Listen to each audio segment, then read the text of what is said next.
Alô galera que gosta e acompanha o futebol goiano, um forte abraço a todos vocês, em especial aos vilanovenses e também aos torcedores do Craque de Catalão. Sejam bem-vindos mais uma vez ao Futebol 62, o espaço que debate o futebol goiano. Na tarde deste domingo, aqui na cidade de Catalão, Craque e Vila Nova empataram por 1-1 em jogo válido pela segunda rodada do Campeonato Goiano. Com este resultado, o time colorado está na segunda colocação do grupo B, com 4 pontos, e o Craque é o quinto colocado, empatado com o Goiatuba em todos os critérios, que é o sexto colocado, também é o quinto, né? Os dois estão empatados na quinta colocação, com 1 ponto cada um. Este jogo, aqui em Catalão, empate por 1-1, é o tema do vídeo a partir de agora.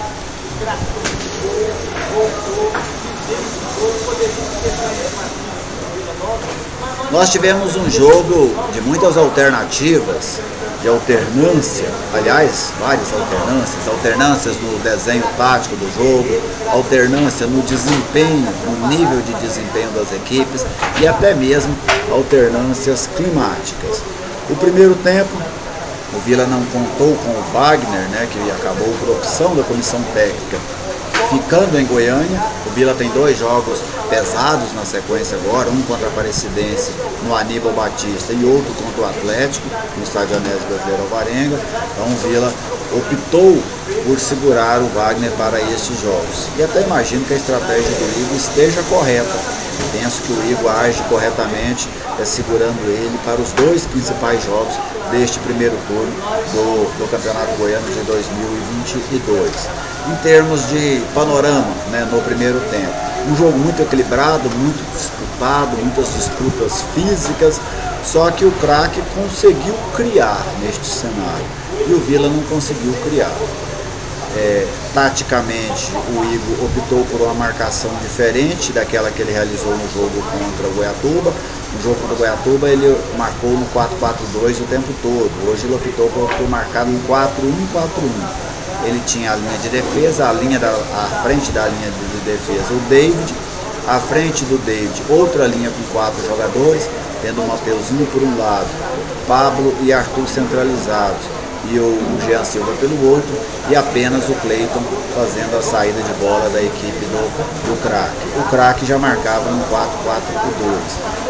E o que para mim foi o principal aspecto, a principal diferença do primeiro tempo? O Maurício, camisa 10 do Craque, ele conseguiu jogar entre as 2 linhas do Vila, mesmo o David fazendo este 1, né, no 4-1-4-1, entre as 2 linhas de defesa. O Maurício distribuía bem os jogos, um jogador de boa categoria, e o Craque forçou muitas jogadas pelo lado direito do seu ataque, onde o Igor Vinícius e o Duda, que era o atacante e o lateral direito respectivamente, levavam vantagem sobre o Jean Silva e sobre o Formiga. Isso também já havia acontecido no primeiro jogo lá no Estádio Olímpico, onde o Goiatuba conseguia em alguns momentos, mesmo sem chegar com tanto perigo como o Craque chegou hoje, levar vantagem ali nas jogadas pelo lado esquerdo da defesa colorada.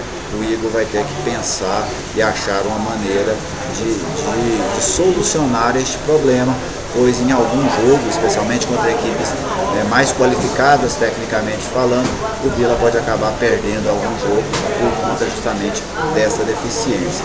Então o Craque fez 2 lances de perigo no primeiro tempo, 2 finalizações de fora da área, uma do Marquinhos Bento e outra na cobrança de falta do Maurício, ambas defendidas pelo George. E teve o lance do gol, né, do Craque, do Marquinhos Bento, que acabou sendo anulado. No momento do lance, eu até na transmissão pela Eleven Sports, eu citei que eu achei que não estava impedido, mas depois, quando eu vi o lance com a câmera parada, eu pude observar que o Fabrício Vilarinho de fato acertou ao anular o gol da equipe do Craque de Catalão.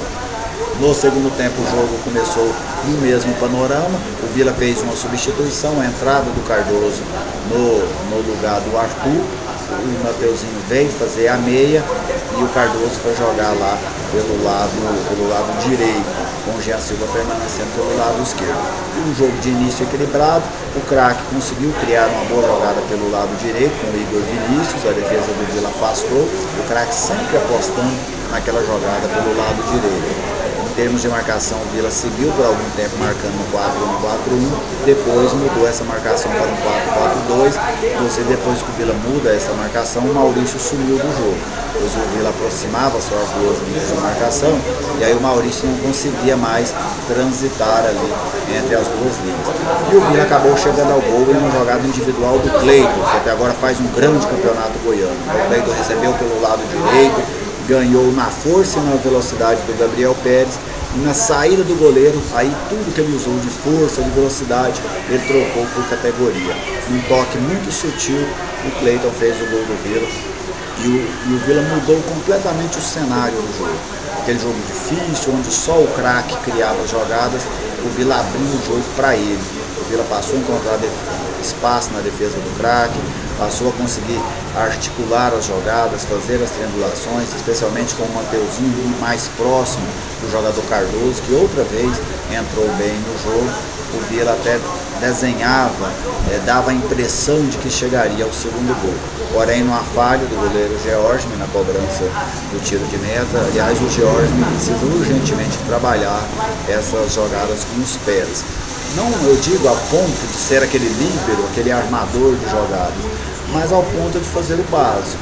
Uma cobrança de tiro de meta, uma reposição de bola, um lançamento, pelo menos isso um goleiro profissional precisa fazer com certa qualidade. O George tem muita dificuldade, cobrou esse tiro de meta errado no momento que o Vila era dono do jogo, e aí o Cairo, centroavante, avançou pelo lado direito e cruzou para o empatar o jogo. Depois disso o craque quis pressionar o Vila, mas o Vila se portou bem, não permitiu que a equipe catalana criasse mais nenhum tipo de jogada, mas o Vila também não conseguiu mais chegar com perigo, e o jogo ficou mesmo no 1-1 aqui no Genervino da Fonseca, que para mim foi um resultado justo para o confronto desta tarde, início de noite.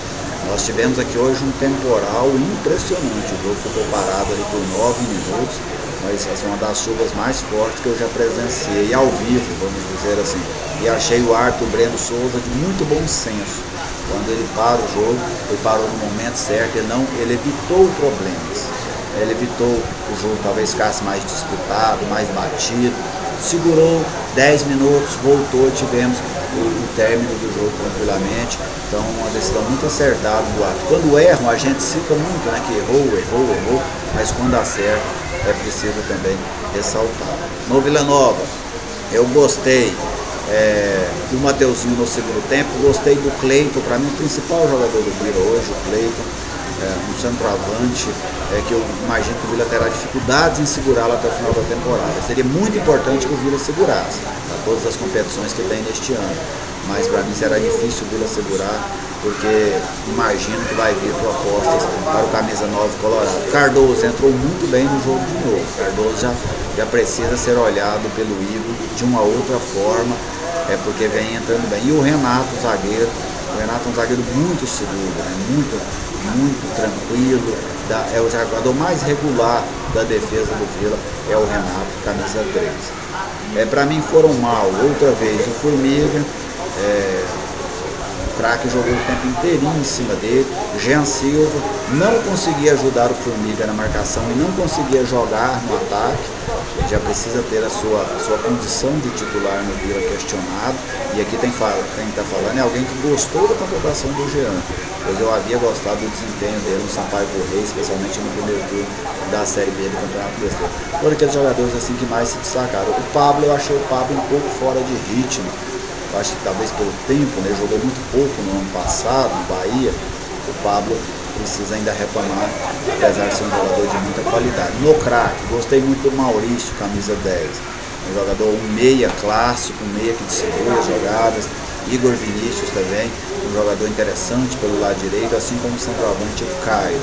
Os 3 jogadores do craque que eu mais gostei. O Gabriel Pérez outra vez falhou no lance que resultou em gol contra o craque, né? Havia falhado contra o Atlético, perdeu a disputa contra o Cleiton no gol do Vila e ainda acabou sentindo ali, me parece, uma fisgada e provavelmente vai ficar fora dos próximos jogos da equipe do Craque. Este é o resumo do jogo que eu vi aqui em Catalão.